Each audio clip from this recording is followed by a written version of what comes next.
Hey guys, welcome to my vlog. I wanted to make a brief touch base with you all. I appreciate all the new subscribers. Hello out there. Um, give you some updates and some ideas of things I'm thinking about. It has been a hectic and very traumatic couple of years. February 7th of last year, of 2018. I lost my son. You've seen him in some of my vlogs. His name was Alex. He had the autism. Had some situations go on with him, and he is no longer here with me. And then 2 months later, on April 9th of 2018, I lost my mother. And that's still extremely hard for me, even though it's been 13 months.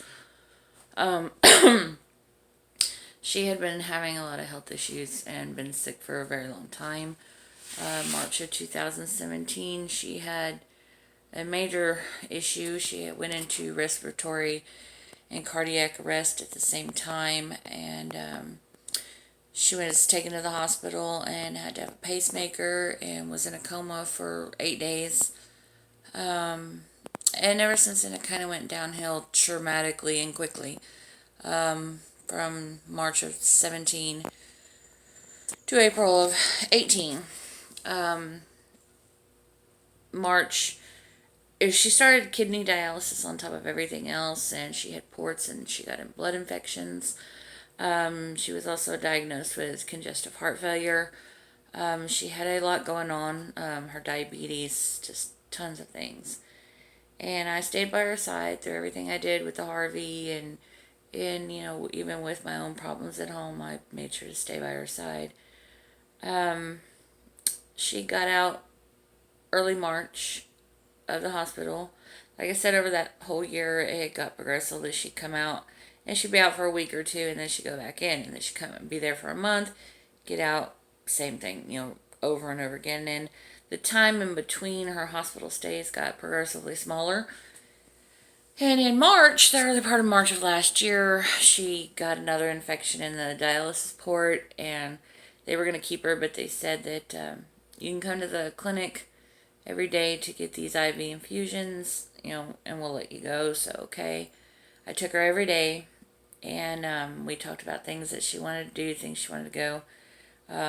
Promised that I would take her to the casino on March the 13th, and, or on the 15th. I'm sorry. And, March the 13th, a few days before March the 13th, she was not doing real well, and she was feeling pretty sick and having trouble breathing and things like that, and a lot of headaches and whatever. And March the 13th, my dad had to take her to the emergency room again, and they admitted her. Unfortunately, that was the last time my mother was ever conscious on this earth. She had a stroke, and she was in ICU for quite some time. And I stayed with her, and we had a family meeting on what was going to happen. It was pretty severe. But we tried, and we held out faith, and we didn't give up until we had, absolute definitive answers. Just when we thought she was doing well, I was getting her to move her arm and her hand a little bit, and they transferred her to intermediate ICU, which is like a step down from ICU. She was there for a while, and I got a lot of medical training. The nurses out there at the hospital were really nice. I stayed with her most of the time. My dad would joke with the hospital that they needed to put me on the payroll before they started charging me rent. So I took care of her, and the family came and visit and everything, and I would update them if anything happened. Well, not long, maybe a week or two after she was in the MICU, she indicated to me, even though she couldn't speak and her eyes weren't open or nothing, but I could tell that she was in pain because she was reacting like she did when she was in pain, but, nobody noticed. So I had mentioned something, and then I had this feeling of dread, and then the next morning I said, something's wrong, something's happened. Long story short, we we ordered a follow-up CAT scan because they didn't even have one scheduled. And she had had another stroke on the other side, and her brain was bleeding. The cells could not absorb the massive amount of blood once it's a long process, but long story short, both sides of her brain were bleeding, and this brain stem was involved. So 2 strokes, really, that in the congestive heart failure. And on April 9th, my brothers, my father, and I were in the room as she passed away at 12:12 in the afternoon. I went through a lot, and I'm still going through a lot. It's really hard to get through.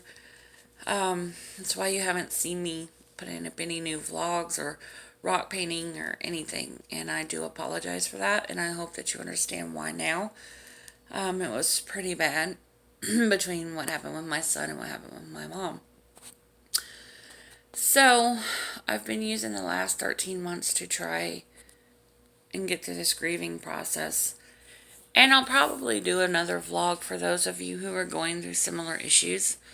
But right now, this is kind of just a touch base on what I'm doing with this vlog and where I'm probably going to go with it. Every day that passes by, I realize that I'm more and more like my mom, and everything that I am and everything that I do is because of her. And one of the things that I've done is I've found ways to deal with this. I've accepted it. I don't like it. I miss her every day. I cry every day. Could be just a song I hear on the radio or a thought, whatever. But every day I wake up, I try to make her proud. So what can I do to make Mom proud today? One of the things I think she'd be proud of, and since you'll see another vlog about her garden, I'm trying to get back to my roots, and one of those, I want to take it a little step further. My mom was into, organics and gardening and animals and everything like that. And I realized that's who I am. That's where I come from. I'm happy when I have animals, and I have fun with them. And my mom taught me sewing and canning, and, I could probably, with the exception of, a few luxuries nowadays, be self-sustaining. I would love to live on a farm. I could do huge gardens, and I could have animals. And so one of the things I'm going to do, I'm going to try to get back into rock painting, because the house I'm at now, my backyard is in shambles, and I have a lot of work to do on that to get it where I want it to be. And I want some painted rocks back there, to decorate and everything. So I'm not saying you'll never see rock painting videos from me again, because you probably will. But not in this, immediate moment. But I am going to try to start getting back into the canning. I'm considering raising some rabbits and chickens and stuff in my little backyard. And they don't take up a whole lot of space, and they're really kind of inexpensive. As, a start to homesteading, getting back to, the basics. Well, it was long before TVs and you name it. And I kind of like that. So I'm thinking of taking this vlog on a homesteading and do-it-yourself kind of thing, from anywhere from crafts to cooking to gardening to, but I don't know if everybody would like that. So if you would, comment down below and tell me if you'd like that kind of thing, just a variety vlog, what kind of things you'd like to see. And also, if I do this, I'm trying to think of a name for the channel. Something to incorporate either homesteading or recycling or upcycling. Or I thought about Recycled Renee. I thought that was kind of funny, but I had one with homestead too, but I can't remember what it was.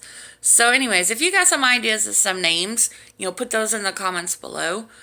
I appreciate you stopping by and watching, and I love you all very much, and I'm so grateful for your support.